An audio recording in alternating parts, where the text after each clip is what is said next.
Charles, thanks for joining us. Charles, I imagine people around the country are thinking to themselves, it's about time when it comes to the R. Kelly indictments. What's your take? Yeah, I mean, that is exactly, first of all, that's what Michael Avenatti told us. It is about time. And we know that there have been a lot of people who have been saying that ever since the Surviving R. Kelly documentary aired. But yes, he's now been charged with 10 counts.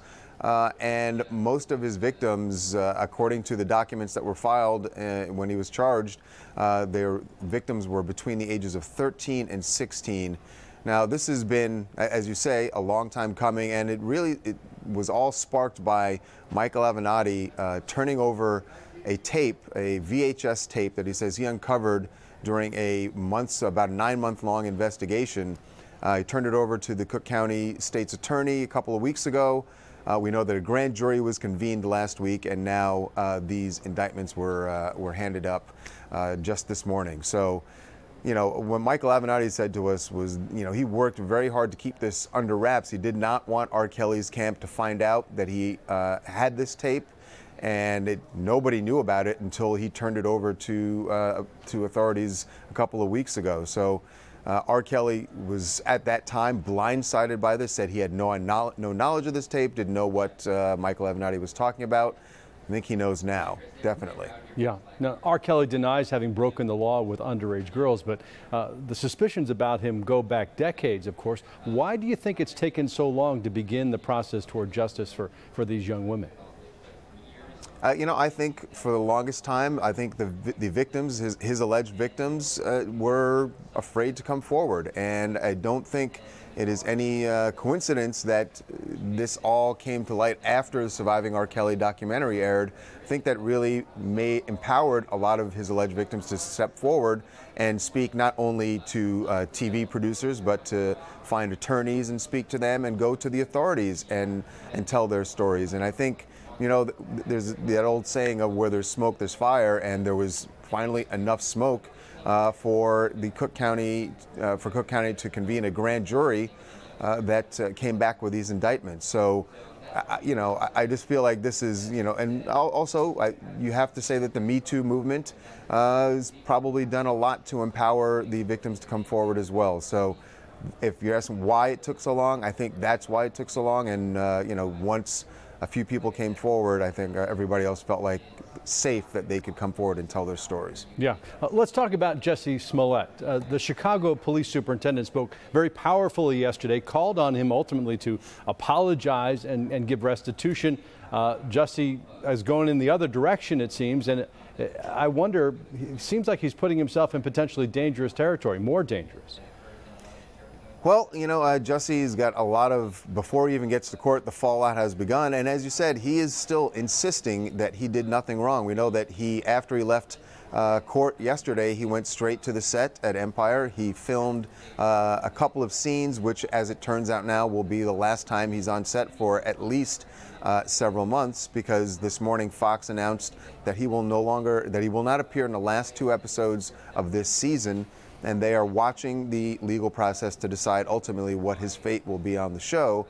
But we know that when Jussie got to set, he spoke very emotionally to the cast and crew and insisted, you know, he apologized for not getting back to them, to not answering phone calls, but said he is innocent and he would never do anything like this to his Empire family. So that was his insistence. And then, you know, Friday morning, Fox said, they had to react to what they were hearing on set. And we know that there were a lot of Jussie's co-stars who were upset with him, the word we heard was furious.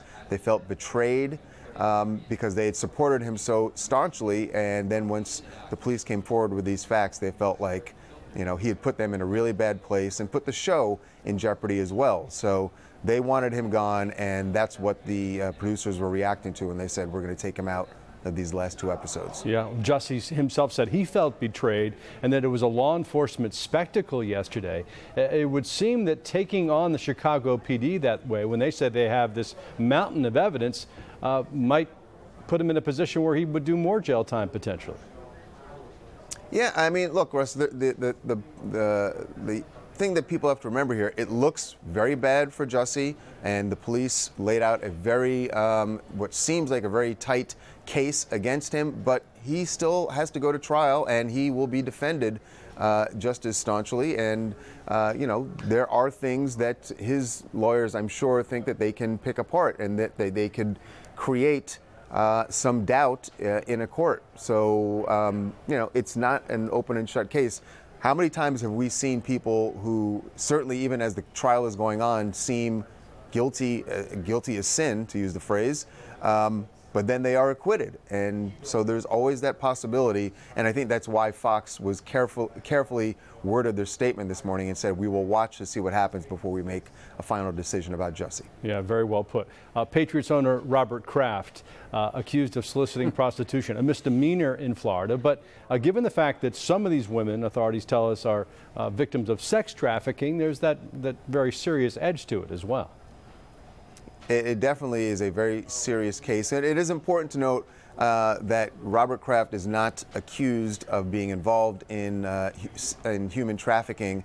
However, the people who run the massage parlor where police say he went, they are accused of that. Kraft is looking at facing 2 counts of solicitation, of soliciting prostitution. Now, like you said, it is a misdemeanor, and more than anything, this is just a really embarrassing thing for the owner of the Patriots, perhaps an embarrassment for the NFL. It's not going to result in any, I would be surprised if it resulted in any jail time for him. But you're right, the fact that there is this specter of human trafficking in this case, in the whole sting that authorities down in Florida were running for several months now, that is a really bad look for Robert Kraft to be involved in anything like that. Even if it was unwittingly, it definitely will, you know, it's a black eye for the Patriots and possibly for the NFL. Yeah, he denies it. The police say they've got it all on tape, the act on tape. But it's hard to imagine that a billionaire would go to just a no-name strip mall massage parlor and take that kind of a chance. I know, that's the thing that seems bizarre to people. Now, what people have to remember, this massage parlor is in Jupiter, Florida, which is an incredibly wealthy town in Florida, and there are incredibly successful, powerful people in that town. And maybe that's why, I don't know, but maybe that's why the people who opened it there, because they just felt like there was enough wealth, and that maybe police wouldn't be looking in that kind of town, but obviously they were. And it's still, as you said, is just bizarre to hear of someone as wealthy and powerful as Robert Kraft, even, you know, allegedly going to a place where they were charging, you know, $60 for a massage. Although they say it was massage, but the police say there was much more than massage going on there. All right. Charles Ladaboudier from TMZ, thanks so much for your perspective. I enjoyed the conversation. Thanks. All right. Thanks, Russ.